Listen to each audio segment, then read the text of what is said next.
Yo, what's good? It's Geronimo Davis from Erupt Management, and welcome to the Lava Lounge. This week I got John Costen here with me, special guest. John, thank you for being here, man. Thank you for having me, my brother. We go way back. Yeah, we go way back. I'm gonna break it down. We go back to high school. We go back to high school. This is filmed out here in the Bay Area. We went to PVHS, Pinole Valley High School, and Spartans. we was the Spartans, and 300. small world though that we both ended up in this profession. I mean, we didn't. It definitely wasn't anything I was doing in high school. I don't know. I actually don't even know if this is what you were into in high school, but it's just weird how it just kind of comes back full circle. No, you into the regular high school stuff. Yeah, regular high school stuff. Regular high school stuff, chasing girls and listening to music. Yeah, for sure. For Listening to sure. music. It's crazy when I talk to like little teens or whatever that be coming through. You know, they tell me about all the music. Yeah, I be like, who is this guy? Who is this guy? And they put me on everything. And like, even I was in Dallas yesterday, and my guy, he's like younger than me. He put me on so many artists, telling me about all the beefs. I'm like, where'd this come from? and it is interesting. John works in music business as well. He is a marketer, entrepreneur. There's a lot of things. It's too much to say. Too much to say. I don't want to toot my own horn. Basically, I'm the janitor. I'm the cleanup guy. We will bring up a little bit of his accomplishments, acccolades, and everything like that. But just so you can get a clearer picture on that. But I brought him here today to just talk a little bit about what's going on in the culture today, especially in these trying times of COVID. There's a lot of artists out here who are trying to make it. There's a lot of producers who are trying to make it in an industry that has changed a lot. So today I brought you here to talk a little bit about it. And I think let's first just jump into a little bit about you, man. How'd you get into this? What was your first journey in this music industry that kind of set you on that path? It's so crazy. My whole inspiration being younger was really Master P. It's like, being from Richmond and seeing him make his start in Richmond. And he actually used to live with me. And my dad, he married my cousin, Sonia. Okay. You dig what I'm saying? Yeah, that's dope. So I seen the whole No Limit rise. Yeah. So I always wanted to get down with someone music. I always wanted to get down. And that's my pure motivation. And when I had the opportunity with Electra Records to work with their street team, and my guy, because my boy Rob Reyes, he had his own thing going on out here. He had M1 promotions going on, and I just came in as an intern. Didn't make no money, didn't do nothing, and next thing you know, I'm with all the big artists. Still not making no money though. It's still a passion at this point, But he taught me how to DJ. We used to make money. I would DJ these hood functions called Black Saturdays. And it was like really hood. It was like really, really hood. But we be in there ducking bullets and everything. But it was enough for a couple $100. Yeah. Buy the latest Air Force Ones, I'm still in between mom's house and two or three different girls' houses at the time. So, just making it work. Just figuring it out. And then next thing you know, I'm managing a bunch of big artists. I'm starting to make money. And I'm just living the dream. And I'm still on the dream. My dream's a little different from a 22-year-old me to a 38-year-old me, of course. But still my dream. Yeah. So when you first got into this dream chase, because it is a real dream chase. Because you can lose everything trying to do this. Yeah, for sure. But you 100% you can lose everything. You can lose yourself. As we see. We see a lot of people like, bro, you weren't like this in high school. I know you, dog. Yeah. This is definitely not the personality that you had then, and things can definitely change. But what was the first artist you worked with that you were like, okay, yeah, this is it, and you were like, damn, okay, this is what it's like? Nate Dogg. I was with that was my first artist. I got fired from my job, but I hated my job anyway, so it was like cool. Yeah. And Nate Dogg was the first artist we were with. I remember I took him to the radio stations, met with a bunch of DJs out here. It's when he first put out his first album on Electra. Okay. And Sylvia Rome was I think she was the chairman or the president at the time of the lecture. And, you know, I just got cool with everybody, and I thought it was cool. I was like, you guys actually pay me to hang around these artists?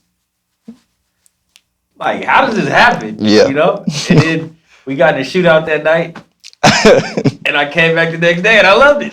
I was like, yo, we got to keep this shit going. This is popping. This is popping. It was me, DJ Slowpoke.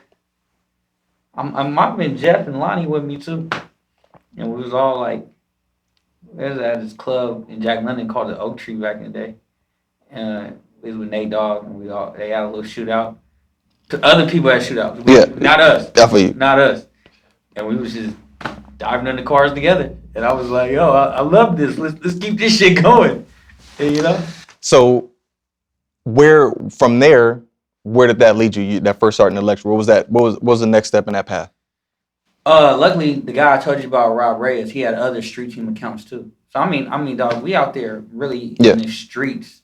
Me, my partners, you know, we up there putting up posters on the side of the freeway, sniping, putting up posters. You know, we was doing all the little work or whatever, and then we just had a bunch of accounts like Def Jam, Elektra, Interscope, Atlantic, Warner Brothers. We had like 10 or 12 accounts. So whenever the artists would come in town, we was right there. Yeah. And, you know, we started getting cool with everybody. And then what really happened to really, really get shit hella popping for me personally was, and you're going to laugh, but it was Messy Marv. It was Messy Marv because they had a label in the Bay that started called SMC. And my boy Rob, that owned the company, owned M1 Promo that I was working for.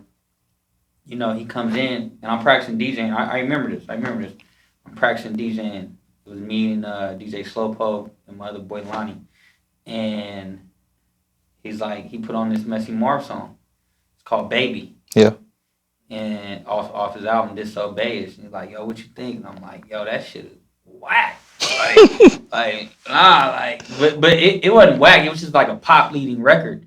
You know, I just wasn't on the pop hype. Yeah.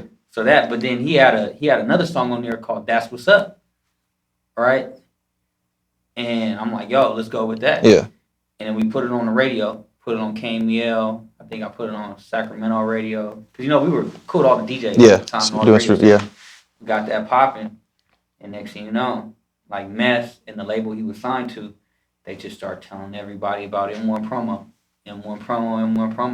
So now I'm working with Messy Marv. I'm working with EA Ski. Yeah. I'm working with Frontline. I'm working with the team. I'm working with every new artist out the Bay that's hot. Yeah. You know, and then I started working with Keek the Sneak. Yeah. You know, and so I got in cool with all the DJs. Then I started getting in with all the club promoters too, because I would have to go to the clubs. Yeah. And I was actually giving vinyl records to the DJs to play. Right, and I had to take a picture of the DJ holding up the record so I could show the record label that I was actually doing my job. Yeah. You dig what I'm saying? And then when Keith came along, you know, I was already booking shows for everybody. All these artists I just mentioned about me working their records, I literally started booking them with these clubs. So I had all these club owners from LA all the way up to the Bay, to Portland, Seattle, everything. So then I started managing Keith. You know, and really, I just booked Keek on a couple shows. Yeah. And then I was like, Keek, what's up? You got a manager? Nope, be my manager. I didn't know what the fuck I was doing. I was just like, yo, we're here. Yeah. We're here. And then that shit started popping, and I took a million different meetings with a million different labels about them. And, you know, it was just crazy. That was a whole little adventure, and then from there, I just started having a million other adventures. Yeah. And, you know, mostly everything that comes out this Bay, I got my hands in some type of way. Yeah, for sure. And while we're going to speak a lot on this Bay market, and of course, you know other markets well too. I had a conversation with a guest before about what makes this Bay market unique. So from your perspective, I definitely want to hear from somebody who's been around, especially through some high points in the years ago to where there's been some low points in Bay Area music, and definitely now it seems like we're having a rise in a sound again that's being recognized. What do you think about our market? How can you best? I know everybody has their own opinion, especially artists has their opinion about what it's like to work in this market here in the Bay. What do you just give your 2 cents on your opinion on the Bay market, how it was in the past and what it is now? I mean, it's probably the same 2 cents that you got and everybody else you interviewed that came here. Like, you know, the Bay, we just got a lot of history. Yeah. You know, we got a lot of history that holds us back, and we got a lot of history that moves us forward and to be independent thinkers. Yeah. You dig what I'm saying? Like, in my opinion, I think, you know, the independent thing really held us back from getting on that national platform. Yeah. You know, I talk to some artists and they might be super juiced, but when you somebody like me and you've worked with a 50 Cent, and you've worked with a Usher, and you've worked with these artists that are going diamond, you see what the machine behind them can do. But, you know, back in the day, we were just happy to go to Rasputin's and drop off 2,000 CDs at $7 a piece. We would pick up $14,000 every couple weeks. You know, we had our own distribution out here, Bayside Records, City Hall. We had all this, and we got comfortable with that. You know, it was like that 14,000 plus a couple shows. You know, next thing you know, when you're a top artist in the Bay, you're making $40,000 a month. Right, and you get comfortable with that. But in reality, that ain't shit. Not compared to bigger aspect that ain't of shit. music. I was just talking to somebody about like Young Dolph. You look at every Young Dolph album that's been coming out for the last couple of years, it's minimum 12 months, 90,000 sold, 120,000 sold. You know, he's dropping 4 or 5 tapes a year. You know, now Dolph is making $1 million a month. So we get comfortable getting to $40,000 a month. And but these dudes over here is making $1 million, and they put it on camera, and it really looks like $1 million a month. Dolph just gave away a Lamborghini. Did you see that? No, I didn't see it, but Dolph just gave away a Lamborghini. Sounds great for anybody who was on the receiving end in Texas. He's not from Texas. He's from Memphis. So I mean, that's just how it is, you know. You look at Moneybagg Yo. Moneybagg Yo just gave his girl a Lamborghini truck for her birthday. A Lamborghini truck is $250,000. To each his own, man. So you know, as the Bay, we just got comfortable with the independent hustle. You know, I mean, we're very independent thinkers. We don't like being told what to do. You know, that's for sure. We don't like doing the stunts, and you know. We don't like stunting for somebody else. We like stunting here. Stunting for somebody else, you know, and like, you know, we got a lot of pride. And, you know, most of us want to be pimps. We grew up on Too Short and that Mac Dre. And that's what they was into. So that influenced us a lot. And a lot of the rest of the world is not into pimping. You can't you can't tell the world that, nigga, I told this bitch to go to a room and fucking lay up all day and bring me $1,000. Like, They don't understand that. It's not the vibe everywhere else. It's not the vibe nowhere else. And you know, a lot of discussions I have with artists here in the Bay and having lived in other markets and seeing how artists work, this is not number one, where your radius is limited. You're not able to hit state to state. And you're not able to just make an impact in small towns. No. You know, in the Bay, we do have our markets, though. You know, we got our markets. Kansas Cities, the Akron, Ohio's, but not drivable. All of there. You know, it's definitely not drivable. Not 3 hours away. Not going to hit another big city. You're going to hit Fresno. Fresno's not that big. You know. But you know, I mean, we got some good stuff, but we don't have no urban radio. So this is the key. Like, a lot of people don't understand this, right? Say you're a hot artist, right? Say you get signed to Def Jam, right? Okay, traditionally, this is how we break artists. We go from urban radio to rhythmic radio. Then from rhythmic radio, we go to top 40 and pop. You dig what I'm saying? There's no urban radio on the West Coast. No, there's no urban radio, period. KMEL has an urban format, but they report rhythmic. You dig what I'm saying? So your record could be getting 100 plays a week at KMEL, which is huge. But it's not hitting. Which is good. Yeah. But if it's not going on that urban chart, the label doesn't recognize you because traditionally the label goes from urban to rhythmic to top 40. That's why a lot of people out here be like, oh, well, no label's really looking at us right now. No. Yeah, because you don't fit the fucking format. Yeah, you're not spinning the right format. You know? That's why, you know, and from Texas on over is Mexican and white people. It's not really that many black people. Yeah. It's urban. It's not really that urban. Yeah, as far as the listening, a lot of the listening demographic. You feel me? If I could take a Latin artist right now, if I had a Latin artist that had some skills, and I'm able to, you know, I call it baby bash you. You know? Yeah. If I could baby bash you. Yeah. Because I've been witnessing bash for the last 15 years. Go pick up $10,000 a show 3 days a week. Yeah, but Bash broke from Texas. Yeah. You know, he's from the Bay, but he broke in Texas. So that he got that flow. He got that West Coast shit. Yeah. You dig what I'm saying? Pitbull got that international Miami shit. Yeah, but when he first jumped on that scene, he was more rap heavy until they realized I think his biggest demographic could make the impact sales wise. Because he came out with this record called Kulo. Yeah. So we worked with TVT Records. So I had Lil Jon before everybody else had Lil Jon. I had Pitbull. Yeah. Before anybody else had Pitbull.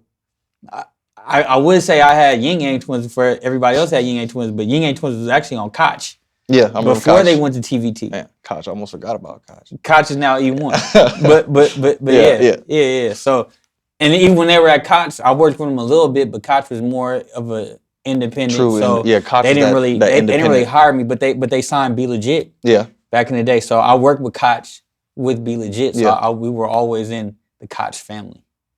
You dig what I'm saying? Oh yeah, no, the Koch. Yeah, we should jump from topic to topic. I know, man. We having so much fun. It just reminisce about. Just made me think about. Jay, you having fun? How Koch was a great independent label during that time period, and how they did a good job of just giving some platforms in a way that now you're seeing other companies able to do. Yeah, but Empire is the platform now. No, I know it's the platform now. I've seen what they're doing. You know, I've seen Ghazi come up the whole way, and it's crazy. Like I was in I just got back from Dallas, and like we're talking about the Mo 3 and Yellow Beezy beef. Mm-hmm. You know, and you know the one thing that they have in common? What? They all go through Empire. Yeah. Mm-hmm. They all go through Empire. Ghazi has like 15,000 labels, and he distributes everything. You know.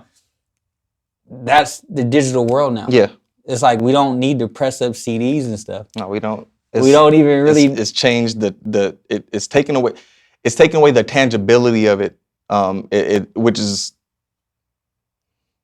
it's hard for people. I think a generation of musicians and artists that, as you see now, a lot of older artists trying to now jump back into this streaming and digital media because they've had a hard time making that transition from being tangible and all the rules that came along with that and the rules of the industry that came along with it at that time. And now everything is all different. It's all different. Everything is bent. Everything is broken. Down. We don't need to, we used to fight for national distribution. When they had companies like Navar and Koch, we're praying to try to get national distribution. Now it's like, dog, I can just upload my shit that I made in my room to everywhere. Like tomorrow. Yeah, like you might have a cousin in Japan and be like, yeah, cuz I put it out streaming. And it's no problem. Yeah. To me it made it better. You know, I know some aspects it did take away. But it made it better now. We don't have to fight for distribution. Now it's like, man, if your shit don't go nowhere, it's cuz nigga, you didn't set it up that way. Yeah. Nigga, you could have set it up easily. A different way. You could have set it up easily, nigga. Like it's YouTube pays you, dog. I used to have to fight tooth and nail to get videos on MTV Jams. I literally have to send in a rough cut. They'd have to review it. They'd tell me the edits. Then it would go through standards. Then it would be more edits. If I shoot a video, I might have to wait a month before I could put it out. Just based off of Now we could put it on YouTube and get paid immediately. instantly. It's so much money. Yeah. It's so much money. And your content isn't controlled by, it's not as controlled as much by FCC. You know, I used to have to put out tapes. I would have to get physical tapes made, and I'd have to mail them out to Foot Locker. I'd have to mail them out to Foot Action. I have to mail them out to all the shoe stores, all the CMCs of the world, everywhere. I would have to mail it out, fill out all kind of forms to do some stuff. Now I can go through DMDS one time, and it's going everywhere. Yeah. You dig what I'm saying? So where we are in hip hop, I think is great. And it's not just hip hop no more. It's different genres of rap. Yeah, definitely. You look at like Rod Wave. What is Rod Wave? Is he an R&B singer? Is he a rapper? I mean, it's hard to pinpoint because now the demos are so blended and what everybody likes is so blended that artists are now they're artists. So now they're able to be whatever they want to be and not have to say, well, I'm specifically a rapper. This is rapper structure. I'm a singer. This is singer structure. You know, to me, we haven't broke it down yet, the different genres of what stuff is, you know. I think we're figuring it out still. But we need to because just because they're black, we can't put them in hip hop. I know. And that Lil Nas X, they put in hip hop, but this guy had a country record. Yeah. Put him in country. Even when you look at and the kid is having great success right now. Even when you look at some of 24K Golden's some of his records definitely are in a pop format or in a. It's pop. It's pop, dog. It's not rap. It's pop, which is like, and it's not a bad thing. Yeah. It's not a bad thing, but because we're black, it's somewhere else. They put us all in one thing, but we're deeper than that. We're way deeper than that. You know. So in your perspective, speaking on that, for independent artists, new artists, DIY artists, when they're deciding who they want to target, when they're deciding what their demographic is, when they say what type of music they make, what type of, advice would you give somebody to say, look, this is where you can best serve yourself for the long goal, to stay in it and give yourself some longevity, to give yourself a good start? It just all depends. Is that artist signed to me? Is he going through my company for marketing? Are you comfortable? Yeah. I mean, I would never ask somebody to do anything that would question who they are as a person. Yeah. Or do any weird stuff. I don't know nothing about the Illuminati, but what I hear about it can get kind of weird. I'm never asked you to get weird. You dig what I'm saying? Yeah. But I am gonna tell you, hey man, this will work. A lot of people think it's just about rap. It's far from rap. Yeah. It's far from rap. You gotta have a real lifestyle. If you don't have that lifestyle, if you don't really live this lifestyle, how are people gonna buy into you? Yeah. It's the digital world. It's 1 million artists. You can be replaced. Music fans are like crackheads. Yeah, they're looking for the next fix immediately. They gonna get the next fix immediately. There's no loyalty, especially if you're a radio artist. Yeah. When I mean you're a radio artist, I mean radio broke you. Yeah. Because the radio fans are really fake. They're only there for what they're sheeps. They're there for what the radio tells them is they're there to listen for. They're there for the moment. They're not there for the movement. See, when you're there for the movement, you're buying the merch. Going to shows. You're going to shows. Rest in peace for some cities. You're literally going to shows on live. Somebody can do a show on live, and you're gonna pay to watch them. Yeah. That's how deep it is.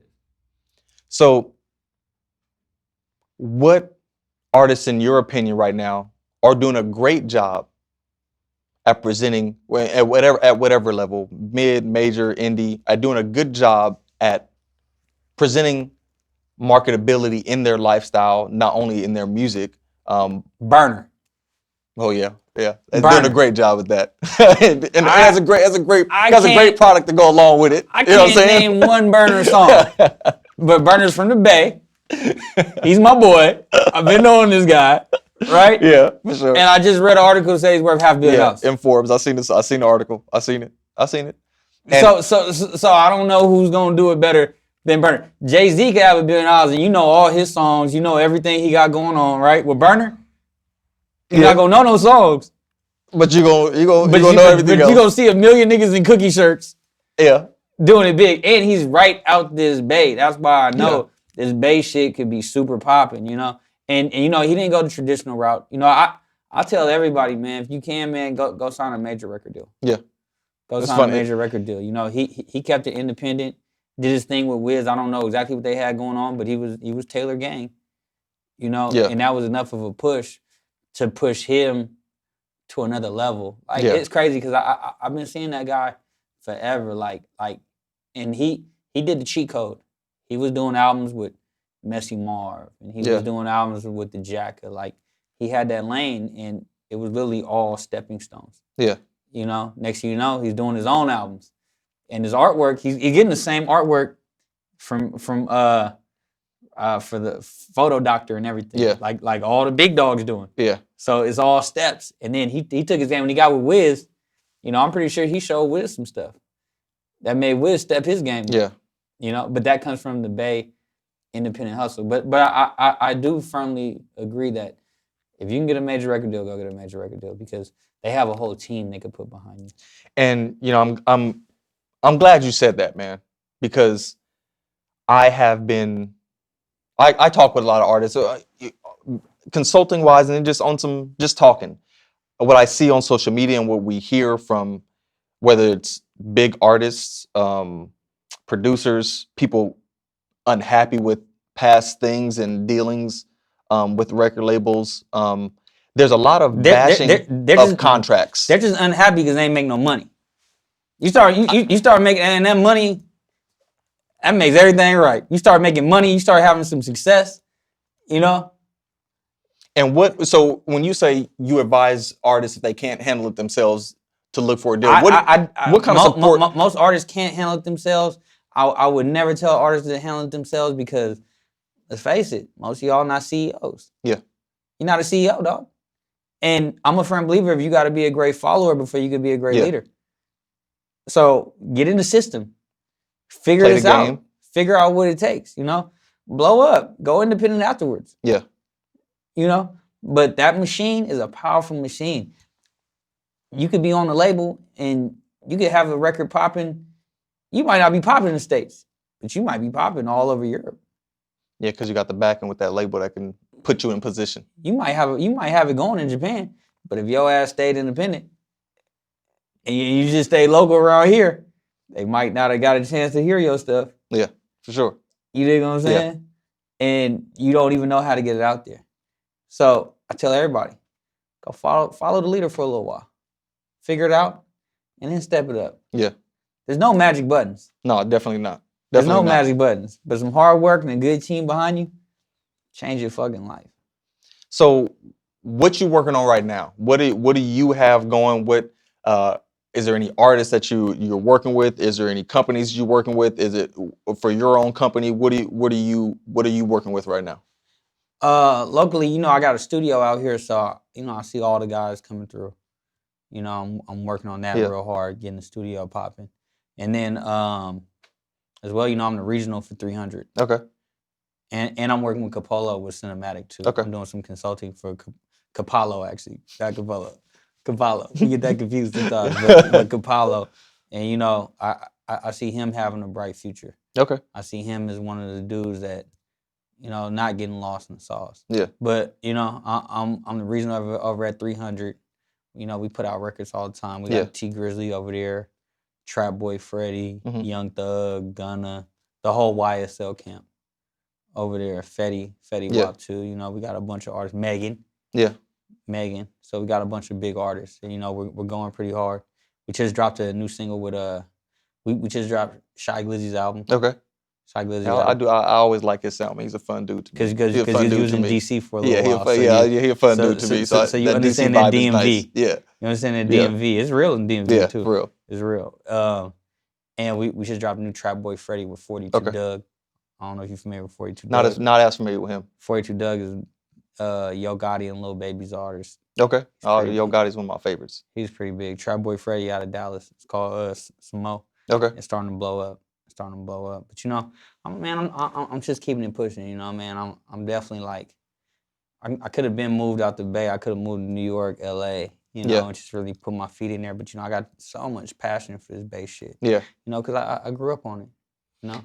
And for, like I said, we talked about earlier how we grew up together, and I had that same passion for me growing up and hearing the music in the Bay Area, and it being, oh man, it was like, it's so local, but it felt bigger than New York because everything was they authentic. were talking how we talk. Yeah. You dig what I'm saying? You couldn't relate to the Wu-Tang Clan. We like Wu-Tang. Yeah. And we like them dudes. Yeah. But I can't relate to you like that.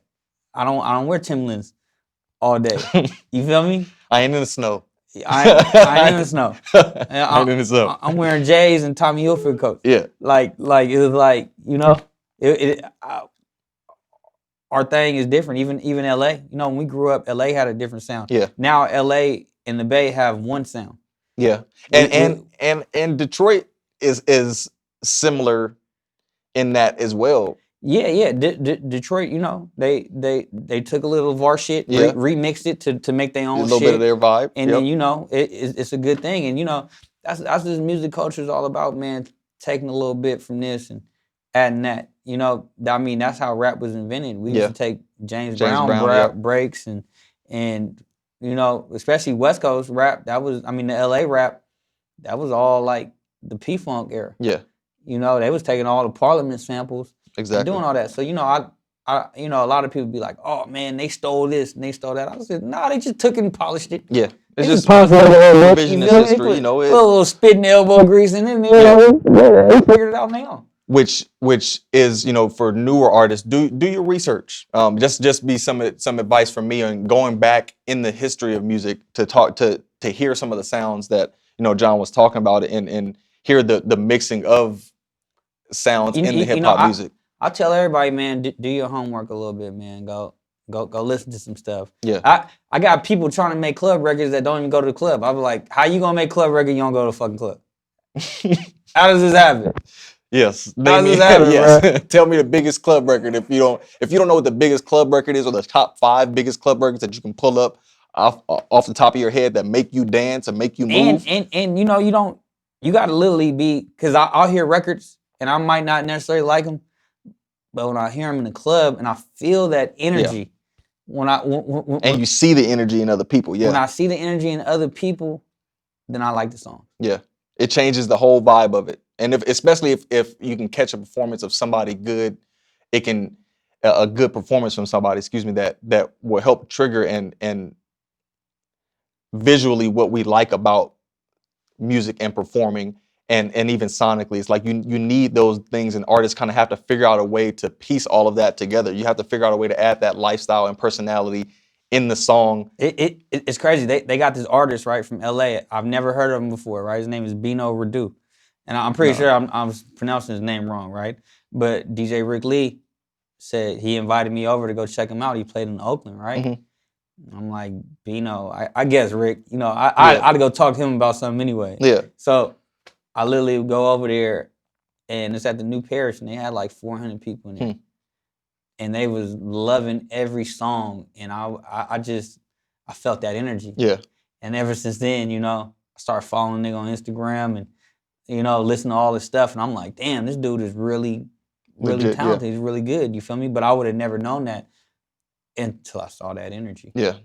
Man, I'm talking about like the crowd was going crazy, you know, and I actually told other people about it, and I put them on. For sure. Well, you feel me? That's the beauty. That's the power. That's the beauty of this thing. Finding something that nobody else knows about and putting them on. Yeah. You know, everybody wants to start like from the beginning. That's why I tell all new artists, you know, you want to lay down your foundation. It's like building a house. Yeah. You gotta lay down that foundation first. When you got the foundation, then you can put all the walls and everything up. But if you ain't got the foundation, just living in a fucking teepee. Teepee. Yeah, for sure. It's not good. You gotta lay down that foundation, you know? Yeah, for sure. So man, I want to go ahead and wrap this up. I want you to tell everybody We got where. like 30 more minutes to talk about, bro. I wish I could. I got like so many more. I got a couple more interviews to do. We got 30 more minutes to make this work. But I definitely, this is something where I do want to make sure that I do have you back on and just do another chill, just talk session like this. And bring on some different things. I think you'd be a good return guest. Yeah, we definitely got to talk about life. Your life. We'll save that. We'll save that for another one. That might be a different podcast. We might charge for that Zoom link for that one, man, so they can get that info, man. It might be some good insight. But yeah, man, tell everybody, how they can follow you if you want followers. You know what I'm saying, or what when people do happen to see you out and about, what you don't like. Or if you're out in a club, or if you're out in the thing, what's the best way to talk to you if they happen to see this? Like, yo, I ran into this dude in ATL this week. I want to holler at him or something like that. Just give some people on that.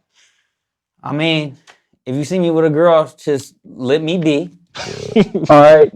But if you don't see me with a girl, if you see me just chilling, just come up, just talk to me, man. I'm a regular person, man. It's not like that, And I try to give everybody a little bit of good advice, I might not go super in detail, but I like to see people on the right path. Yeah. To doing stuff, and that's just not just Bay artists, but that's artists from everywhere. Like there's so many snakes in this game that's trying to get over on you. And, yeah. Take all your money and stuff like that. Like people ask me all the time, like, man, how much you charge? I'd be like, man, just give me a good record and we'll figure it out. Yeah. It's cool because when you have something that's great, it'll make it last a lot longer, and like I'll be able to get other accounts. Like if you have a good single and I take your single #1 across the whole country, you're literally gonna tell other people about me, and it's gonna spread. Yeah. This is all about referrals. Yeah, this is all about referrals. When you do good business, you get referred. Yeah, you dig what I'm saying? Yeah. When you do shady 100%. business, you're just that guy that got over on somebody for $10,000 and now you can't even go out in that city because they might start shooting. Yeah. You know what I'm saying? So anybody want to come up to me, at M1promo @gmail.com. Hit the IG, man. Hit whatever, I'm down to talk, I might leave you on red depending on how I feel, but just keep hitting me. We're gonna figure it out together, you feel? Yeah, for sure, man. Well, I appreciate you. Together. I appreciate you, coming through, and I will definitely make sure I get this next one scheduled ASAP. You know what I'm saying? When you're in town and everything. I mean, we can be chilling. We talk about. Nah, we talk about the Niners. I'm talking about. I didn't get to watch the game today. I didn't get to watch the game, but I've been seeing the. The injury list is crazy. I've been seeing it. So we're gonna just woosah away from them right now because I don't think we're gonna get Jason in here too. We're gonna do a family situation. Need the more tragedy. But again, John, man, thank you for being on the show. Appreciate it, and we'll make sure we link back up again, man. And let me know when we put this out, man. Let's put it all around the world. Yeah, man. For sure, man. I like when people see my face. Yeah. Well, thanks for tuning in to this episode. Make sure you set the alerts on your YouTube page to get all the videos when they pop up from us. And thanks for being here. Peace.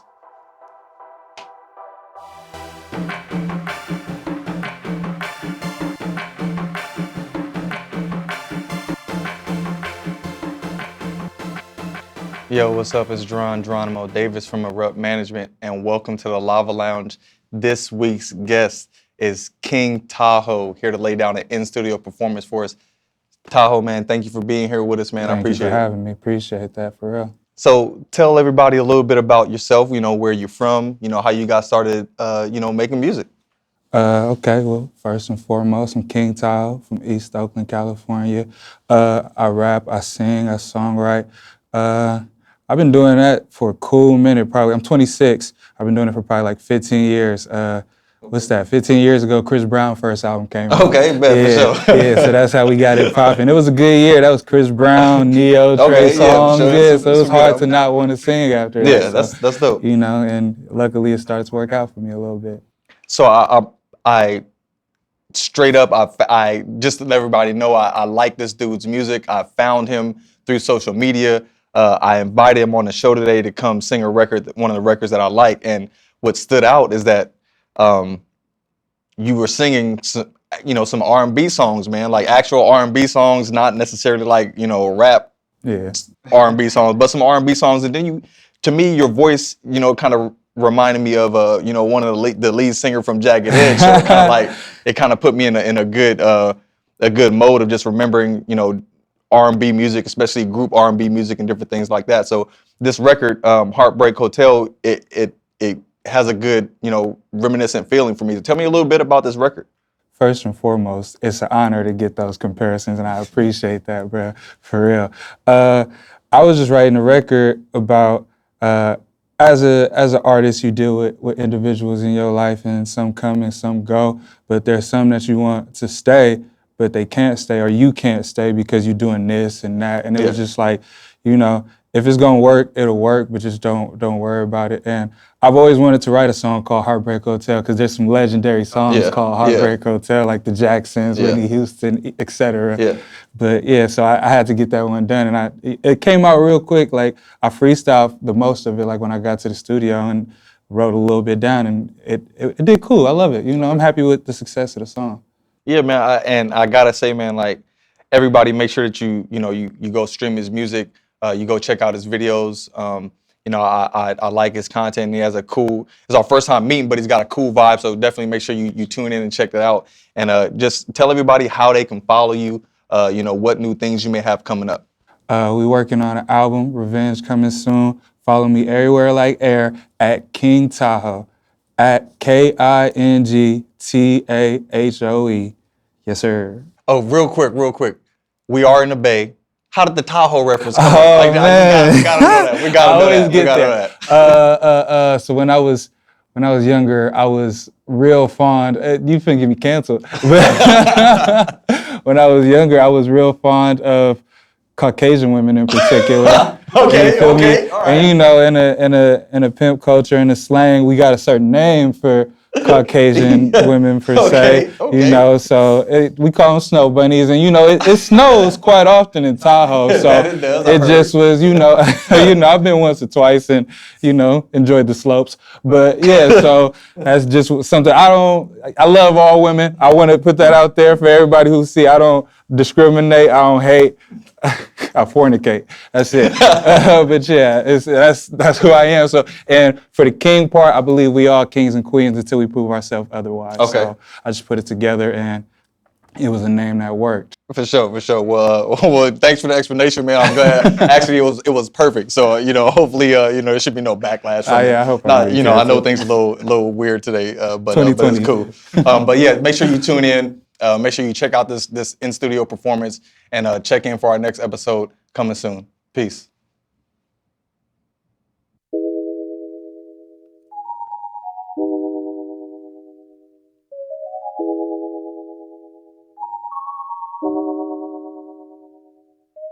Oh, for sure, are you kidding me?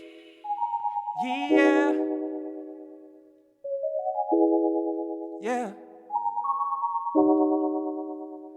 Don't worry about me. I'll be right here just waiting for you. 'Cause you waited for me. Don't worry about me. Yeah. 'Cause you worry too much. About me, about you, about us. But don't worry about love. Yeah. You don't have to worry no more.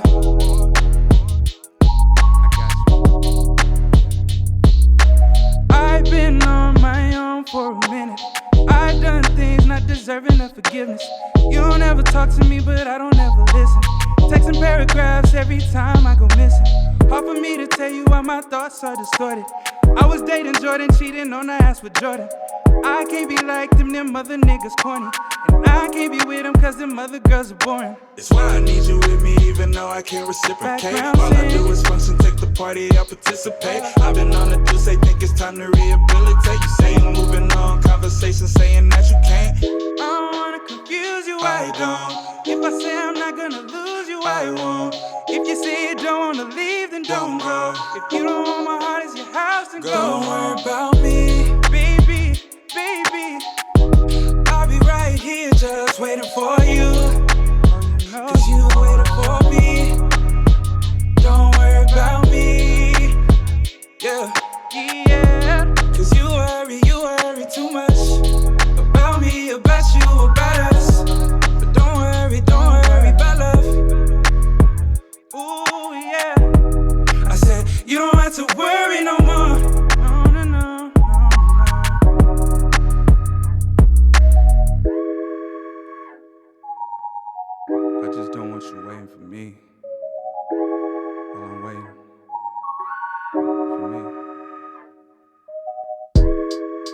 I don't know what to say to you. You're more than irreplaceable. You don't know what you mean to me. You're more than just a queen of me. You are my guardian angel. For your life, I'm forever